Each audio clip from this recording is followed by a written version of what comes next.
Hey everyone, welcome back to Mighty Nighty Games. Good to see you. Sorry I haven't posted in a while. Started my new job and it's just been, crazy busy. And then I copped Influenza A, so I've been down for like 10, 12 days with that. And then I had to do a bunch of stuff to catch up at work. My apologies for not having posted a video in ages.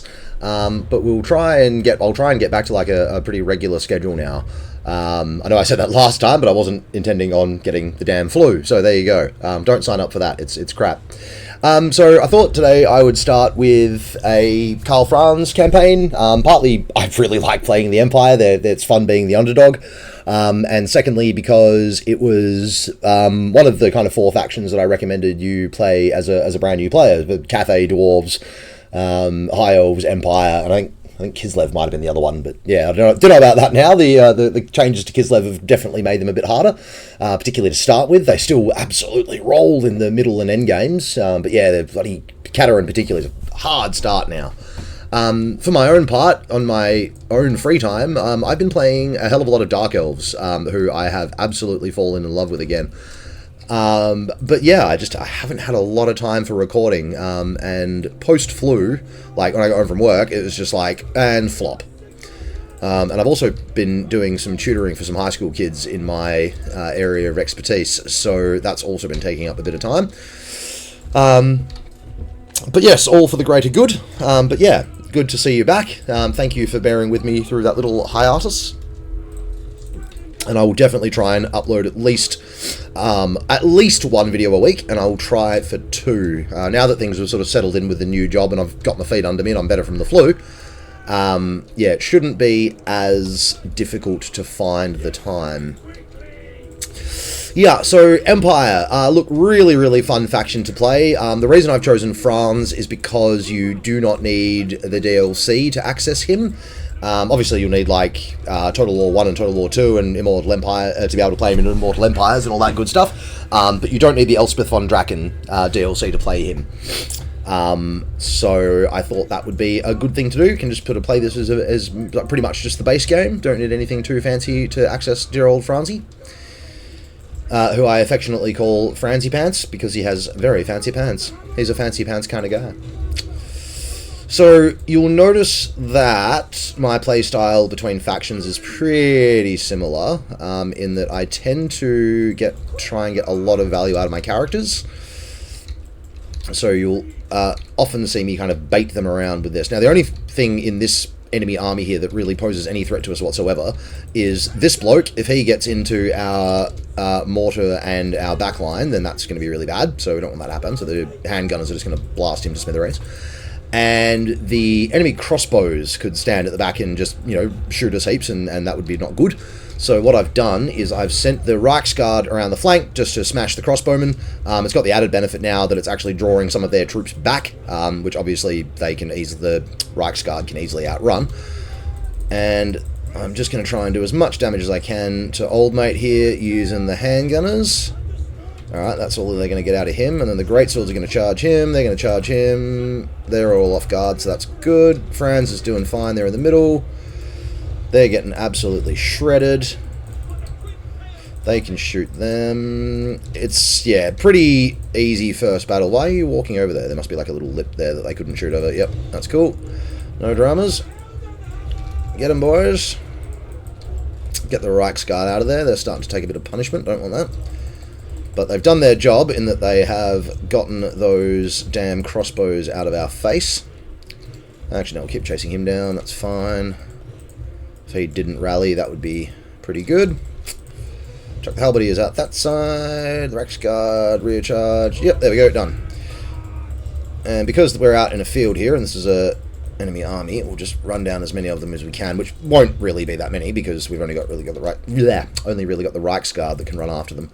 The mortar will be able to drop some shots on this guy as they leave, but the mortar's got no experience yet, so it's going to be inaccurate as buggery. So we'll just run a few more of those down. Yep, that unit's been destroyed. Alright, that'll do. There we go. Cool. So yeah, just a reminder, like, it doesn't matter at all whether you get decisive victory, close victory, pyrrhic victory. Doesn't make any difference whatsoever. Yeah, 53 losses. That's not bad for a first game. As you saw, I did most of that on fast mode, just trying to gun through it. So I thought I'll do this one for Franz, and then I'll do like one more for High Elves, and then I will switch out from doing like the sort of, you know, exclusive, well, not exclusively, but mainly directed at new players stuff, and I will just start doing a couple of campaigns for stuff that I like. I mean, not that I haven't played factions that I don't like, but it'll be sort of more about why I like them rather than why they're good to start with. I'm just taking the replenishment off that. 17% replenishment's nothing to be sneezed at. Okay, so that went well. Let's go Route Marcher. Don't start with the hero for Franz, which is a bit sucky, but that's alright. We'll get one pretty soon. There should be a mage that spawns in like the next couple of turns. Random school though, so hopefully we get something good. Jade Wizard would be nice. Amethyst would be good. Bright Wizard would be good. Light Wizard would be good. About the only thing that wouldn't be like super helpful at the moment would be Beasts. That wouldn't be super duper helpful at the moment. Need some sort of cheap damagey stuff. Shadows would be good. If I get a Shadows Wizard, that'd be alright. Okay, I'm going to come over this way, just so that they've got enough room to shoot everything. Yeah, that's fine, that's fine, that's fine. And I'll send the Reichsguard this way to annoy them some. Now, Franz is, like, he's a pretty good character. He can get quite powerful later on in the game. He can get flying mounts. Got some cool items that he has access to. But at the start, he is not exactly an absolute face wrecker. Like, he's a decent tank. He's a decent combatant. But yeah, he's certainly not going to be doing the kind of stuff that you saw me doing with Zhao Ming. He's much more kind of Thorgrim Grudgebearer, in that he's really only got the one set of things that he can do, and that's melee stuff. And unlike Thorgrim, he's not that tough. I mean, Thorgrim's a dwarf, and he's on a giant throne, and he's got 4 other dwarves with him. As you can see there, not fantastic melee stats on Karl Franz. 71 melee attacks, that's pretty damn good for like a level 1, level 2 character. But he's only got, what, 31, 40, 45 melee defense? Like, yeah, that's not great. Someone like Vlad von Karstein would go through him like a bloody wet paper towel. No, don't want the Reichsguard getting shot, please. That's not ideal. I really want the mortars to do a bit more damage than that. You know what? Screw it. Let's just go charge. Let's do it. Go hard or go home. Take them off guard, take them off guard, take him off guard. Just leave all the range stuff on guard, obviously. I don't want them traipsing off across the countryside, chasing things. Yeah, cool. I should deal with them very nicely. Don't think those spearmen are going to make the line. They're going to break before they get here. That's good. Send them that way. You go that way.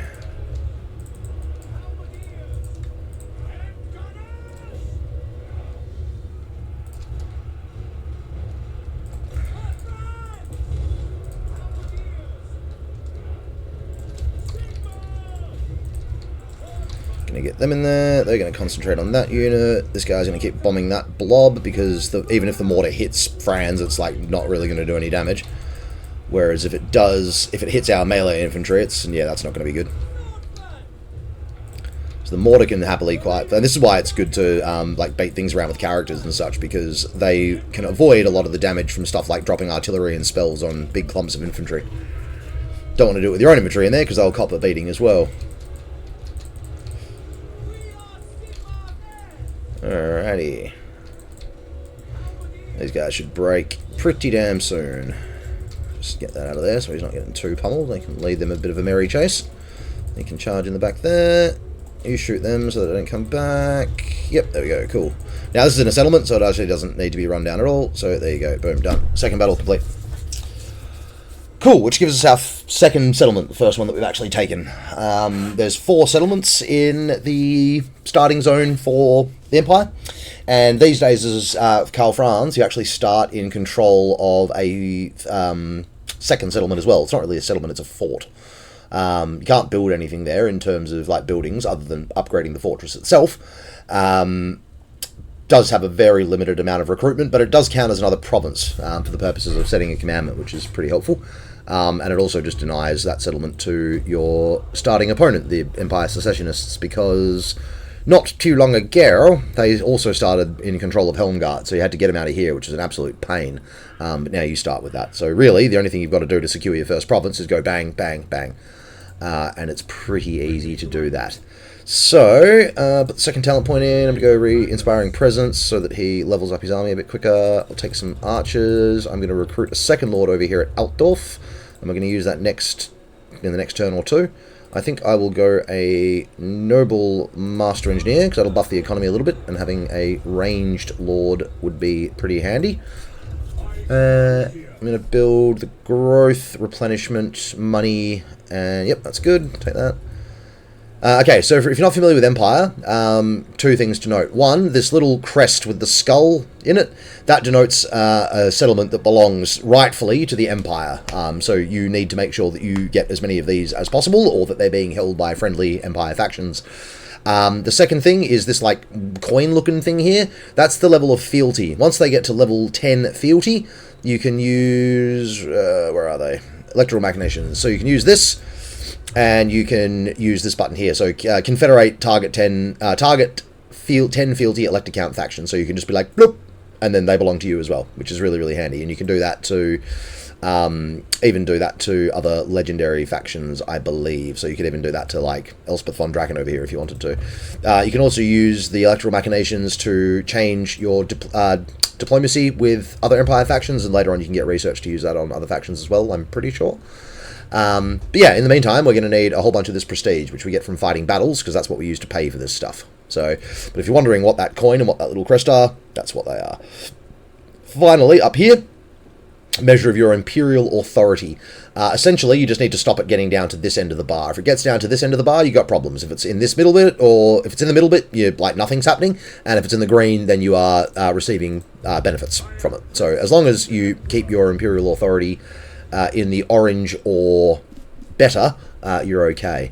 And the best way to do that is to either stop other elect accounts getting wiped out, or if elect accounts do get wiped out, is to bring them back to life. And you can do that as the Empire very, very easily.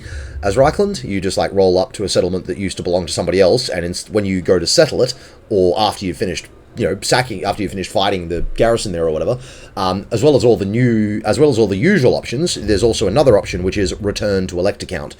So that can be really, really handy to do, especially in the early game. If territory is getting taken left, right, and center, there's no point in you grabbing it all because you're not going to be able to hold it all. So you can actually just give it back to other elect accounts and give it back to friendly Empire factions, and that gives you bonuses for yourself, and it also tees you up very nicely to be able to confederate them a few turns down the track. So yeah.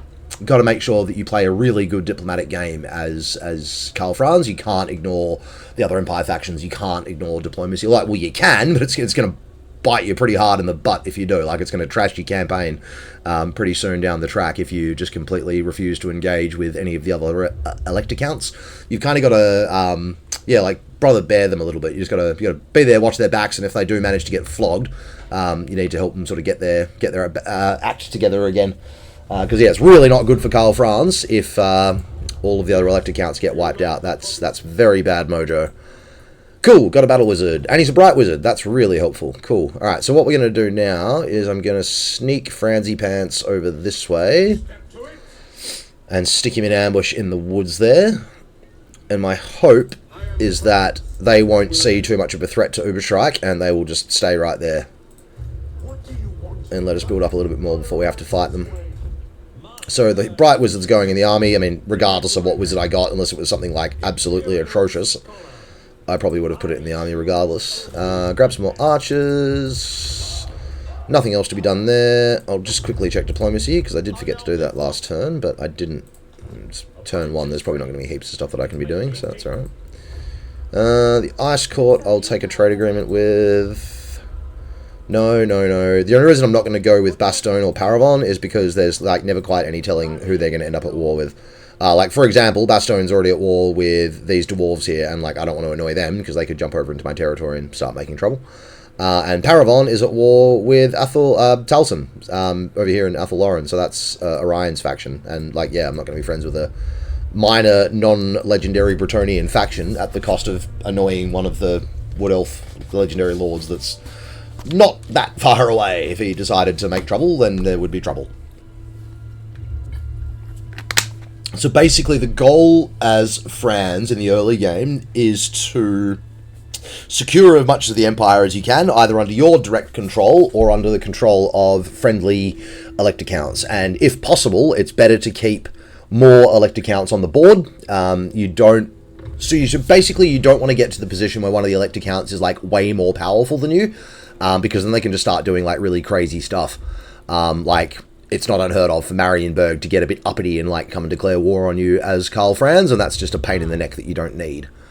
So ideally, you want to try and preserve the status quo of the Empire as much as you can until you get everything locked down.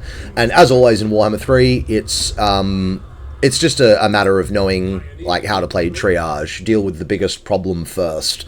And in Karl Franz's case, the biggest problem early game is always going to be either Festus the Leech Lord coming at you from the north, or it's going to be Vlad von Carstein pushing in from the east.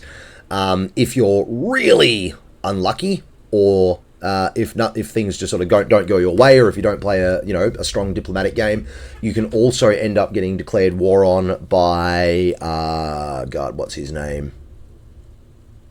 Heinrich Kemmler, the evil Gandalf-looking dude that lives in the mountains just south of where we are now. In the same little mountain range as those like brown and white dwarves that the Bretonnians were fighting that I pointed out before. There's a legendary vampire faction there as well.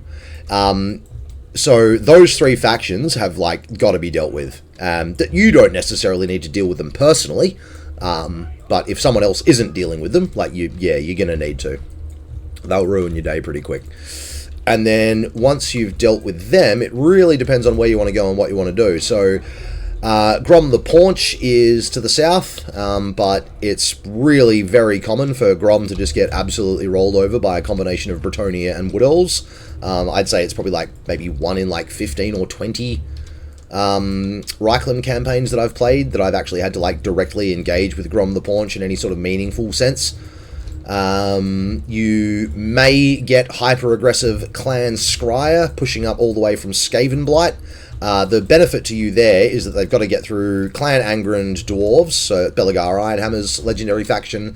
They'll have to skirt the Wood Elves, and the Wood Elves absolutely hate them, so odds are, if they try and come that far north, they're going to get a face full of Orion and Durthu. Scrag the Slaughterer can go either way. Sometimes he'll be friends with the Skaven, other times he will not. And then they've got to get to, once they actually get to the Empire, they've got to get through Elspeth von Draken's territory to get to you. So Clan Scryer can be a problem for you as Reichland, but generally not for a while. I'd say probably the most likely thing that you're going to deal with after you've had to fight, or after you've finished fighting the kind of early threats in the vampires and Nurgle, very likely to get Skaven pushing into the Empire territory from the northeast. So that's Clan Mulder. If Katerin and Malachi Makaisen and Gestalten don't do a good job dealing with those Skaven, they can get overrun, like they can overrun Kislev pretty easy and then start spilling into the Empire. On occasion, I've seen Azazel, the Warriors of Chaos, also come spilling in, but it's not that common.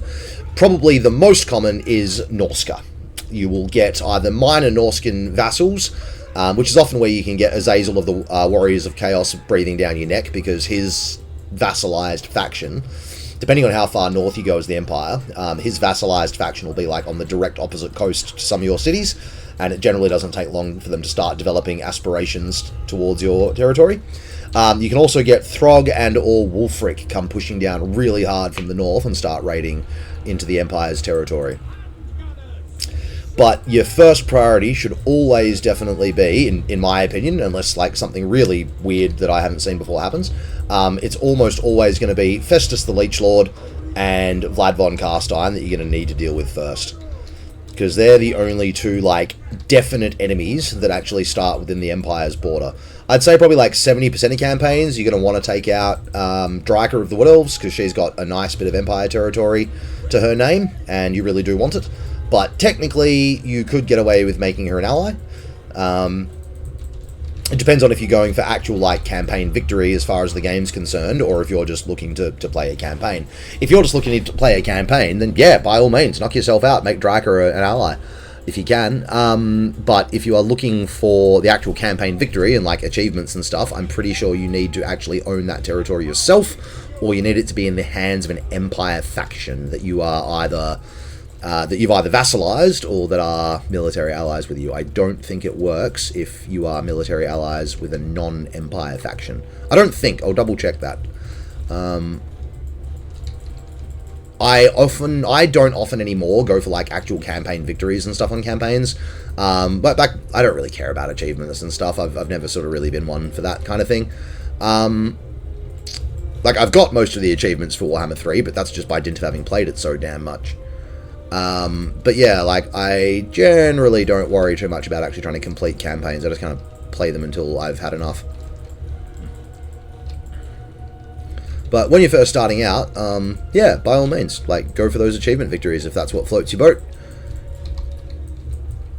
Just be warned that some of the, like, not all campaigns are created equal. Some are much easier to achieve the kind of arbitrary list of things that you need to do than other factions. Like, some factions are like, wow, really? That's all I have to do?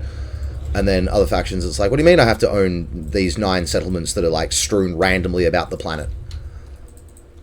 Or what do you mean I have to get all 8 books of Nagash when I started in the middle of the desert looking at you, Manfred von Carstein? One of my favourite characters in the Warhammer lore, but my god, his campaign is a pain in the bum if you actually want to try and beat it. You gotta get these you gotta get the books of Nagash. There's 8 of them, and they're just like, one of them is in the middle of the damn ocean. Like, that's not a fun place for vampire accounts to be. That's not a fun place for vampire accounts to be at all. You're thinking of Vampire Coast.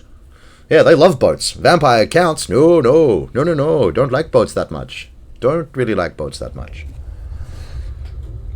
Okay, so yeah, it's 14 losses on that. As you can see, it's really easy to keep your casualties down as Empire, and whereas I'd normally, like, if this was a Dwarf campaign, I probably would have auto-rolled this just for the sake of expediency, just for your guys' time. But yeah, you don't really want to go auto-rolling stuff as Empire on the harder modes, because your army will get absolutely wrecked. Yeah, the auto-resolve does not like basic Empire troops, and it does not favour them very well. So if you want to keep up any kind of momentum, you are definitely going to want to do these manually. Why did I start recruiting on him? I wanted him to go into ambush. And I want to take that sword off him, and I'll give it to him, because he's got more business being in combat than the engineer does, even though neither of them really have any business being in combat, to be honest. And I'll get a couple more of those. Cool. Done. Let me just check diplomacy real fast. Met Kara's crack. Let me check that victory condition thing. I'm curious now. Victory conditions. Oh, that's domination. Oh, long. There we go. Control all the provinces of the Empire, either by direct ownership or through vassals and military allies. Okay, no, there you go. So it does work. So you could actually just vassalize Dryker, who's there. She usually will spread out and take, like, that territory there. So yeah, if you could turn her into an ally, great. Or you could let Kislev take it, or Ungrim Iron Fist down here could come over and take it. Just basically don't let any, like, enemies have it. So make sure you can vassalize, military ally with them, and you can win the campaign that way. But yeah, I usually try and take as much of the Empire as I can. And I usually, like, I'd probably say like 90% of the time that I play a Franz campaign, I usually just end up taking out Marienburg myself, because they're such an uncooperative pack of bastards, and it's really annoying to get and keep alliances with them. So I usually just cut out the middleman and bonk them on the head early in the campaign sometime and just take their stuff for myself. But yeah, do whatever you like. I mean, if Marienburg comes to the table and is willing to play nice early in the campaign, like, I absolutely let them. But if it's, like, pushing on and they're still not having it, I usually just bonk them on the head so that I can just get them out of the way and not have to worry about them. In terms of other enemies that start in the Empire, you got Orcs and Goblins here. You've got... That's about it, actually. Yeah, so you've got Orcs and Goblins. You've got 2 different factions of vampires here, but Vlad will, like, always eat these guys alive, and you won't have to worry about them. These are all minor factions. Those greenskins will get wiped out. Those vampires will get wiped out. Those are the other vampires I meant. So that's Heinrich Himmler's faction. What's his name? Barrow Legion. That's what they're called. So yeah, he's there. Got to watch out for him. Don't want to end up in like a 3-front war with Nurgle coming down from here and these vampires coming in this way and those vampires coming in that way. That's a very, very bad way to be.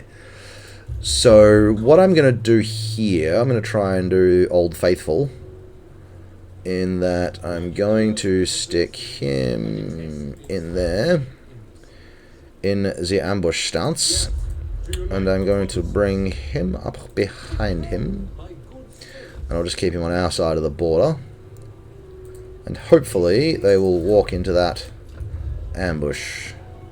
Now, normally I wouldn't want to build a tier, like a building that can go in a tier 3 settlement in the capital. I would usually switch this out, but we're a little bit pressed for time and we're not exactly drowning in spaces to build stuff. So for now, I will just put it here, just so I can get to crossbows. I want crossbows and I want captains, like now, yesterday. Grab some more artillery, and because that'll also give us access to the engineer hero, which is really handy. That's growing at a decent rate of knots, and I'm going to run out of money soon, so I will take that. Cool, let's go grain silos for the growth and the replenishment. Just quickly check. Diplomacy, nope, same pack of clowns that I want nothing to do with. Yep, alright, cool, fine. I've got some electoral machinations been unlocked now, but I'm not going to worry about using them yet.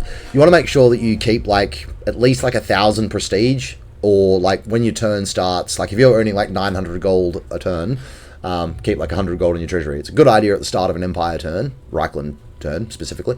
It's a good idea to make sure you've got like 1,000 prestige up your sleeve and like 1,000 gold up your sleeve, because you'll get these dilemmas that pop up where you can help protect other elect accounts from like invading forces, but you need a bit of prestige or a bit of gold to like actually choose like the positive option out of the dilemma, otherwise like bad stuff happens. The enemy failed to spot your ambush. Attack now and the element of surprise will give you the upper hand. Am I going to take any casualties from that? Nope, bye. Yep. Probably should have fought that manually, but just for the sake of your time, I will just eat the casualties from that auto roll. That's fine. I don't have a problem with that. Yeah, so the last tour video, geez, that was annoying. I got to like turn 10 and logged in to do the next bit the next day and patched. This is those dilemmas I was talking about.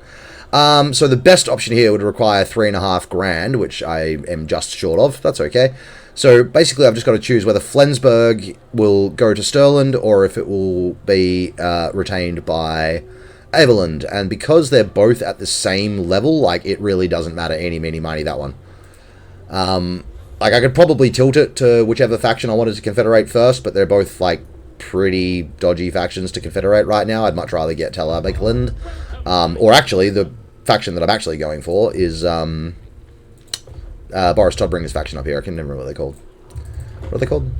Midland. Yeah, I'm going to go for Midland first as my first confederation, because Boris Todbringer, whilst you can't select him in the starting menu for the game, Boris Todbringer counts as a legendary lord in that he is already immortal at the start of the game, and he also comes with a groovy sword that gives him regeneration that is not unique to him, so that can be passed around the joint. So Boris Todbringer is like always my first target, because I like having an extra legendary lord that if he gets knocked over in a battle, like boo-hoo, he'll come back. And I also like having access to the Midland Groovefang, because it gives the ability to pass around regen, which is really, really helpful. Self-healing characters in this game are like one of the most powerful things in my opinion. Yeah, look, I'm just going to roll this just for the sake of time. It's going to get my halberdiers killed, but I don't really care. I will just occupy that. And the reason I don't really care about the halberdiers is because I'm going to be replacing some of these melee troops with captains in a couple of turns, like next turn anyway. Yep, not going to bother recruiting anything else because we'll have access to crossbows and artillery next turn. We've got the White Cloak of Ulrich, that's really handy. Burning Head again. Yep, there go the Empire Successionists. So yeah, White Cloak of Ulrich is pretty handy. 12 armor. Yeah, not great, but that's pretty handy. Melee attack -8 and speed -5. It's constant AoE debuff. So that's pretty useful. Already got a Hedge Wizard for him, so that's good. I'll give that second Hedge Wizard to another character when he joins that army. Cool. And now we need to make sure that poor old Midland doesn't get wiped out. So, what we'll do is just see if we've got any diplomacy that can be done. Who are you at war with? Alright, bit premature to join their wars yet, because something could jump us over the end turn. So we'll just leave it there for now. Nothing there that I particularly care about doing. Okay, cool. Got plenty of money. Got quite a bit of influence. Do I want to upgrade one of these? 3 turns left. No, I think I'd rather wait and put Altdorf straight to tier 3 so I can get proper walls on it. That's what I'm going to do.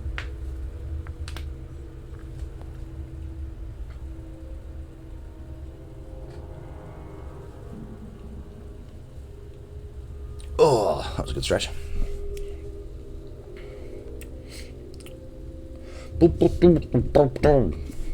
I think probably one of the campaigns that I want to do the most is Nikari. I think I want to do Nikari, like make sure I've got an old school Slaanesh campaign up before the new Slaanesh stuff comes out, because I get the feeling it's going to change that quite a bit, and I really like Nikari. He is bonza. Old mate can kill just so much stuff, like right from turn 1. It's just disgusting. As you've seen, and as I've said, I tend to play pretty character-centric armies and stuff. And, yeah, like, right from turn 1, Nikari can just, like, solo whole armies. It's just disgusting. He can solo the first couple of fights he's got to do, like, so easily. Alright, so, I don't want to trespass on... Oh, wait, no, I don't suffer diplomatic trespass. Yeah, no, I'm immune to diplomatic penalties from trespassing in Empire regions, but there's nothing harassing him here just yet. So I'll use this turn to just recruit a few odds and ends. So I want to get a captain, disciplined, yes please. I want to get an engineer, Hochland Scopes or Weapon Master. Reload time reduction, missile strength versus... Okay, I'll take that one then. Range is good. Cool, so he's got 2 heroes that are going to join the army next turn. I will chuck in another one of these. Yeah. And we'll get rid of... Actually, I'll just leave them for now, but I will start replacing more of these with the crossbows pretty soon. And we're going to march on up here. We're going to come on up here while we're recruiting. We're going to pick up these 2 heroes, and the idea is that we're going to be here to stop Boris Todbringer from getting rolled by the Beastman. Oh, that's the other thing, actually. I forgot to mention that Kazagor One-Eye, Karagor One-Eye, whatever the hell his name is. There's a legendary Beastman Lord that starts up here somewhere, and he'll give Boris Todbringer a pretty good headache. So, yeah, got to make sure we knock him on the head. But he usually dies, like, pretty quick. Beastmen are not... Like, Beastmen are really annoying if they get away from you, but early game, if you can figure out where they are, or if you can catch them when they chuck their first herd stone up, you can just drop them, and then you just never have to deal with them again. Which is really handy. So that's definitely what I try and do with the Warhead or the One-Eye, try and get them before they spread out and get multiple armies that can hidden in camp and all that sort of stuff. So, yeah, a bit like Skaven. If you've got a legendary Beastman faction that starts near you, like, yeah, generally plan on trying to take that out pretty quick. Just because they're annoying to deal with once they get their hooks in, because they can spread out and hide, and like you'll think you'll beat them, and they've actually got one other lord running around somewhere, like whistling up random little armies to raid and just generally be a pain. No, you're still at war with the dwarves, and I'm trading with those dwarves, so no, go away. Yep, Carrick Norn's gone. Figures. Ah, sad face. What do I want here? I will go. Mass produce small ammunition. Give my shooting infantry some more bullets and arrows. Will certainly not go astray. Okay, so I can recruit 2 a turn, and I've got 3 more to put in the army. So I need to go down to... Hang on. Let me see what I've got here. So yeah, I'll put in the 2 crossbows. I'll put in 2 more crossbows. I think it was 3 crossbows. I'd like 4 crossbows, but I can't get them yet. And then I'll kick... Yeah, 2 more of you. I'd like to pass them off to the other guy, but it's just, yeah, it's not going to be practical with the amount of income we have. So he can just keep tagging along for now for the purpose of ambush baiting. Next turn this can be upgraded, so I better switch this over to that, so that that costs less money. Not going to bother upgrading that fort yet. That's fine. No, no. Oh, maybe, no. Let me see. Where is... Here we go. Sigma's will. All right. Midland. They're pretty weak. See if I can get a trade agreement going with them by offering to join their war against the Black Pit tribe. Yeah, 69 gold's not that much though. They've still got 3 settlements left. I'll hold off on that. I don't want to be dealing with the Black Pit and the basement at the same time. Like if you ended up with, you know, 2.5 stacks coming at me at once, that would be inopportune at this point in the campaign. So yeah, a bit of a slow start with Franz, but you kind of got to go fast to go slow. You go fast capturing your first settlement so that then you've got time to settle down and sort of plan your next move and do some recruiting. And god damn it, that's annoying. Yeah, okay, that's bad. That's not what I was hoping was going to happen at all. That's alright, that's alright. We just change tack a little bit. That is a-okay. So what we'll do about that is we will basically ignore them for now, while we run up and get Middenheim back for Boris Todbringer. And then we'll take the vampire conflict. Yes, that's good timing. Thank you. Okay, so it's going to take him quite a few turns to get over here. He's only declared war on me because the AI is annoyed that I've not got more enemies. So let's go. Yep. Let's go this way. So, get rid of you.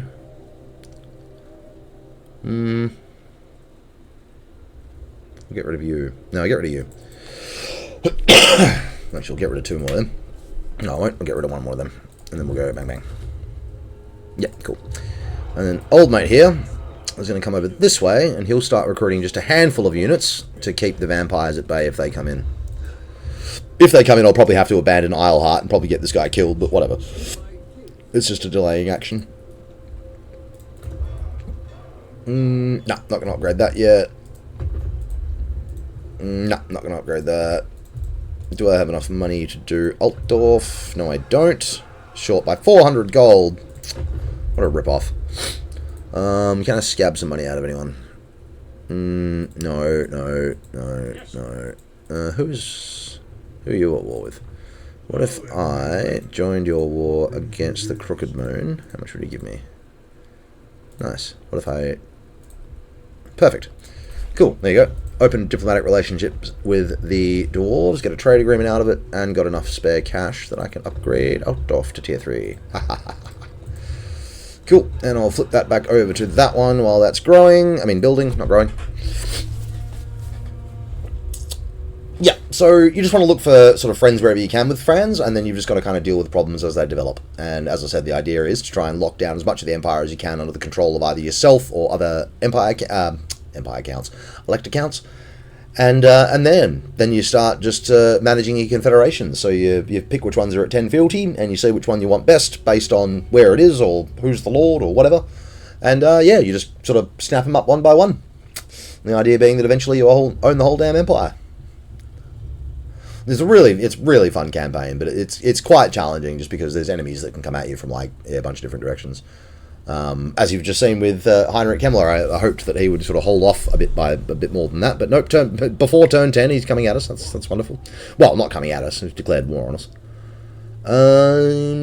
Okay, now dealing with the baseman. The baseman can do that annoying run up and ambush you out of nowhere thing. So I'm going to go in camp stance up here. He's going to go and live in there for a little bit. Everything else is just tickety-boo. Yeah, nope. Alright, moving on. And I'll probably leave it at the top of this turn, top of turn 10. Actually, no, I'll finish turn 10. Finish turn 10, and then I'll leave this one here. And then I'll be hopefully able to do another one, not tomorrow, but the next day. So, yeah, Friday. It's Wednesday afternoon here for me now. So hopefully, Friday afternoon, I'll be able to do another one when I get home from my place of employment. Ah, crud, he is coming for me. Gosh dang, that was quick. Yeah, there's no way I can win that. That's alright. That's no problem. This is why I upgraded Outdoor first. Yeah, if you don't... Unless you just sit in your starting territory with Franz, it's a bit annoying to kind of try and hold on to all those cities sometimes. Cool, there's Kazrak the One Eye. And actually, this could work out really, really well. Yeah, this could work out really, really well for us. Yeah, cool. That's going to give us plenty of opportunity to just, like, mass farm. What's the word I'm looking for? Fealty. It's going to just, like, yeah, we're just going to be able to mass farm fealty with these guys. This is good. Okay, so Beastmen kind of suck. He's gone into hidden encamp stance. But you can, if you zoom right in, you can see this little thing here. That's like a normal thing that would pop up on the map. So that's where his hidden encampment is. So I can at least avoid it, which is a good thing. Now, if I give this back to them, they're just going to take it straight back off me again. So, let's go like...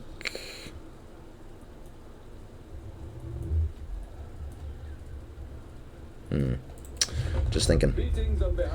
Just thinking. Yeah, alright, so what I'm going to do is we can just mass farm fealty like this. So we're going to click on this. Why won't it let me move there? Ah, because they've already popped their damn bloodstone. Ah, that's so annoying. Bloodright, rather. Alright, it's going to take him a few turns to get back round to Altdorf. So let's just go... Nah, because I don't want to risk... Yeah, no, I don't want to risk this guy getting wiped out. I really want to confederate him. So I'm going to come this way and hide out here in ambush. And then hopefully Kazrak will come in. And then also, hopefully, we'll also have the opportunity to go badam and grab that. But yeah, this is not ideal in terms of the way it started out. But that's alright. Sometimes that happens. At least it's interesting for you guys. And it's interesting for me as well. Because if everything went perfectly, it would be kind of boring. Because then it would play the same way every time. And to be honest, after my Cathay and Dwarf runs that I recall, yeah, it had some legendary weapons. Just like, yeah, no worries, casually get, I think I got Doomsinger in one, and yeah, I don't know, it was ridiculous. I just had purples raining from the sky. So hopefully this one will be actually a little bit more representative of how the game actually usually plays, in that it tries to ruin your fun at every turn.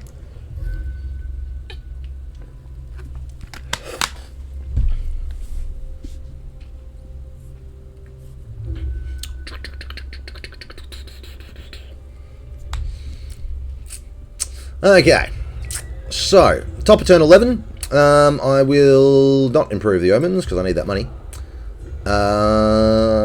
Stirland can have this one, so that they go up a little bit, then they'll both be 5, because I don't want to, like, tank any of them. Oh yeah, because that's the other thing, if they get to 0, fealty, they'll declare war on you. They'll be like, try to secede from the Empire, screw you, Karl Franz.